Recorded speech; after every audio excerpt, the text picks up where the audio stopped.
La palabra de Dios es viva y eficaz. Escucha y medita el Evangelio de hoy con el Padre Ricardo López Díaz.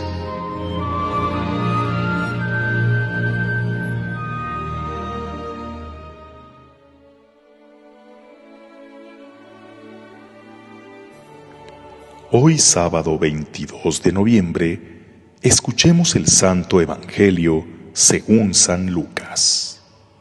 En aquel tiempo se acercaron a Jesús algunos saduceos. Como los saduceos niegan la resurrección de los muertos, le preguntaron: Maestro, Moisés nos dejó escrito que si alguno tiene un hermano casado, que muere sin haber tenido hijos, se case con la viuda para dar descendencia a su hermano.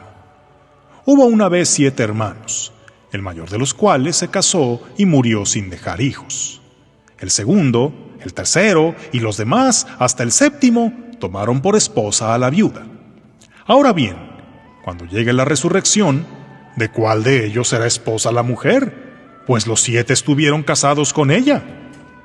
Jesús les dijo: En esta vida, hombres y mujeres se casan, pero en la vida futura, los que sean juzgados dignos de ella y de la resurrección de los muertos, no se casarán, ni podrán ya morir, porque serán como los ángeles e hijos de Dios, pues Él los habrá resucitado. Y que los muertos resucitan, el mismo Moisés lo indica en el episodio de la zarza, cuando llama al Señor Dios de Abraham, Dios de Isaac, Dios de Jacob, porque Dios no es Dios de muertos, sino de vivos, pues para Él todos viven. Entonces unos escribas le dijeron: Maestro, has hablado bien. Y a partir de ese momento, ya no se atrevieron a preguntarle nada. Palabra del Señor.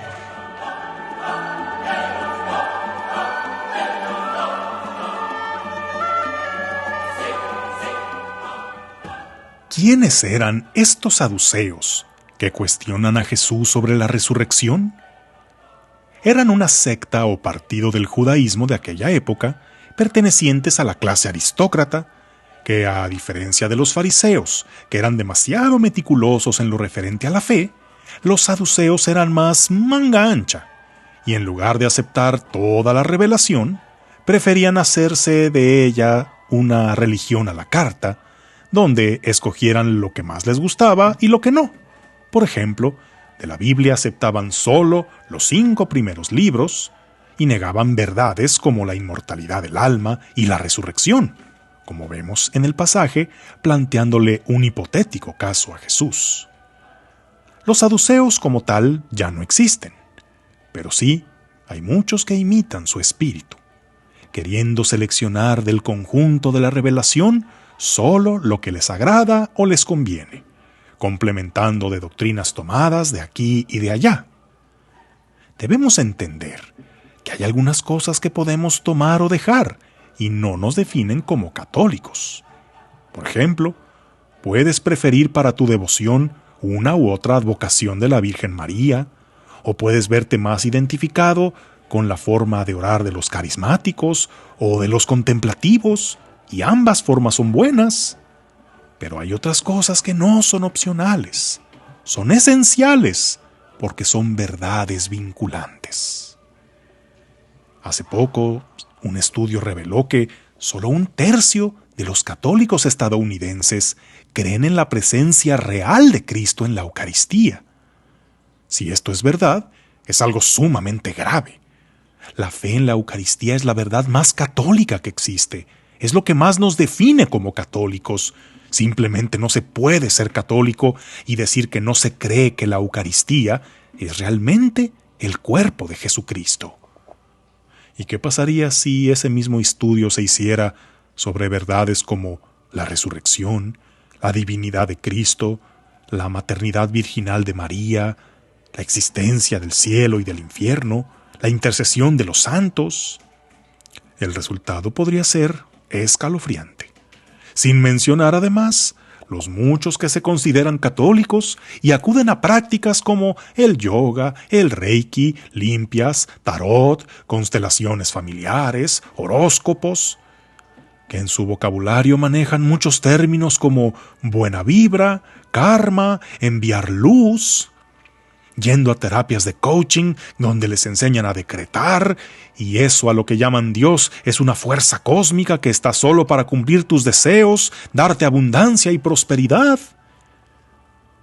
En esta época de la tolerancia, de la inclusión, donde debemos respetar las creencias de todos, también hace falta tener definición para que nuestra fe sea la roca sólida en la que cimentemos nuestra vida y no una veleta que se haga donde soplen los vientos de las modas. La doctrina sí es importante. Hay quienes dicen que no importa la doctrina, que a Dios solo le interesan nuestros actos, nuestros hechos. Y es verdad, pero la doctrina es importante porque actuamos conforme a lo que creemos. Tengámoslo, pues, bien claro. El católico no cree en la reencarnación, cree en la resurrección, cree en el juicio que nos da eterna salvación o eterna perdición. El católico no hace meditación trascendental, medita la palabra de Dios y no busca alcanzar solo un estado de paz, sino que esta reflexión lo ponga en acción. El católico no repite mantras, reza el rosario. El católico no cree en la suerte ni en el karma, cree en la providencia divina y en el libre albedrío. El católico no decreta, pide a Dios y busca hacer su voluntad. Para el católico, Jesús no es un iluminado más, es su único Salvador, Señor y Dios verdadero, y solo Él tiene palabras de vida eterna. El católico no habla de la Madre Tierra, su madre es la Virgen María. El católico no dice que Dios está en la naturaleza, cree que está real y verdaderamente presente en el sagrario, y todas sus criaturas proclaman su gloria. El católico no va a hacerse limpias y armonizaciones, va a misa, se confiesa y comulga, y no hay mejor medio para la gracia que los sacramentos. El católico sí cree en el éxito, en la abundancia, en la prosperidad, pero sus valores más sagrados son la caridad, la misericordia, el sacrificio, la humildad. ¿Y tú te consideras católico? Entonces no te quedes con un catolicismo chafa, diluido, remiendo de creencias de aquí y de allá. Vive el catolicismo original, el completo, que cuando es conocido y vivido en su integridad, no habrá necesidad de quitarle ni de agregarle nada. Que tengas un día lleno de bendiciones.